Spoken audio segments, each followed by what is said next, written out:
உங்ககிட்ட இன்னொரு முக்கியமான விஷயமும் சொல்லணும். என்னை பத்தி எனக்கு ஏற்கனவே கல்யாணம் ஆயிடுச்சு. என் ஒய்ஃப் பேரு தீபா. நாங்க 2 பேரும் சந்தோஷமா தான் வாழ்ந்தோம். இந்த கல்யாணம் நடக்கிறதுக்கு முன்னாடியே உங்ககிட்ட எதையும் மறைக்க கூடாதுன்னு தான் எல்லா உண்மையும் வந்து சொல்லிட்டேன். இதுக்கு மேல முடிவு எடுக்க வேண்டியது நீதான். நிஜமாவே என்கிட்ட சொல்லிட்டு தான் சொன்னாரா? ஆமா கண்ணு, உன் ரூமுக்கு வந்து உன்கிட்ட எல்லா விஷயத்தையும் சொல்லிட்டேன்னு தான் வந்து சொன்னான்.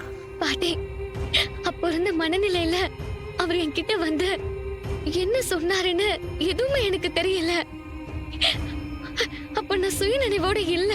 அவன் உன்கிட்ட எந்த விஷயத்தையும் மறைக்கலம்மா, உன்கிட்ட சொல்லிட்டு வந்ததா தான் சொன்னான். அவன் சொல்லும் போது பாரு, இப்பதான் சொல்ற நீ ஏதோ நினைவுல இருந்தேன்னு. அவன் இப்படிப்பட்ட துரோகம் எல்லாம் செய்ய மாட்டாமா.